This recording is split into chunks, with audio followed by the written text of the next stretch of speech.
Welcome to the class on education and socialization before and under COVID-19. In spring of 2020, many universities and schools moved online rapidly, some within just a few days' notice. Some universities even ordered students and residents to leave. What was your first reaction to these rapid changes? How did you respond? And what do you think about plans for schools to reopen in September? Here we see an article about students from kindergarten to grade 12 returning to school in BC. COVID has exposed many things we have taken for granted in our society, and education is certainly one of them. The interruption of education due to COVID-19 is unprecedented. According to a UNESCO article published in April of 2020, COVID-19 has interrupted close to 291 million students globally. UNESCO has data on global monitoring of school closures caused by COVID-19. This data visualization begins in February 2020 and documents school closures across the world over time.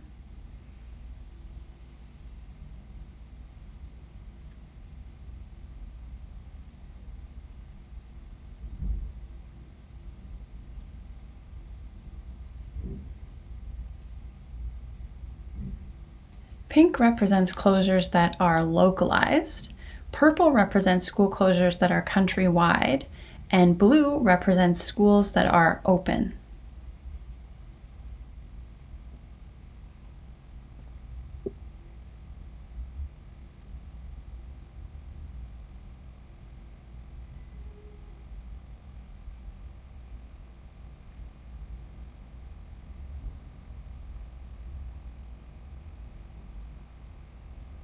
UNESCO's data shows that well over 1 billion learners have been affected around the world. Their interactive visualization allows you to click on countries to pull up particular data.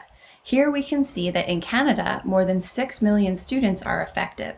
This number doesn't account for learners engaged in pre-primary levels of education.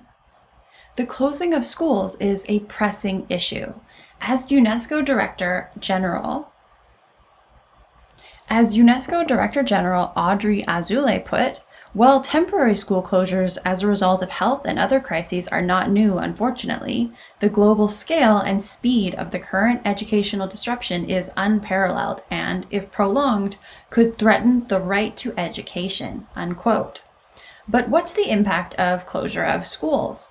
How are students and families of different socioeconomic statuses being impacted? To answer these questions, we first have to ask, what is the role of education in society?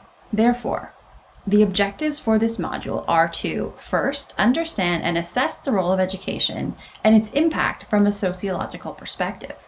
Then we will explore the following questions in the mini lectures that I will introduce later. How does COVID-19 reveal inequality in education and/or inequality shaped by education? How will COVID-19 exacerbate existing inequalities associated with education? For now, let's focus on the first objective for this mini lecture. Here are some key concepts for us to unpack the role of education in shaping the individuals in our society and our society itself. Pay attention to terms primary and secondary socialization, manifest functions and latent functions, which you should be familiar with now, and cultural capital, including institutional capital and credentialism. So what is socialization? Socialization is the process through which people are taught to be proficient members of a society. It is a sociological process that occurs through socializing, where we interact with other social actors, such as family, friends, or even coworkers. Through the process, people are taught to be aware of others and to understand and accept social values, societal expectations, and social norms. There are two forms of socialization that children experience. The first form is primary socialization, which mostly happens in early contact with immediate family and friends. For example, if a child saw his or her or their parents expressing a discriminatory attitude to a racial minority group, the child might think this is an acceptable behavior and okay to imitate. The primary socialization is important because it is the fundamental form of socialization where children are exposed to certain social values and norms and learn which behaviors are appropriate in the first 7 to 8 years of life. Secondary socialization is the process where individuals learn the rules of behaviors, norms, and values in other institutions beyond the family, such as schools and later workplaces. For example, in particular schools where anti-racism is institutionalized into courses and bylaws, individuals learn that discriminatory attitudes toward racial minorities are not acceptable in the larger society.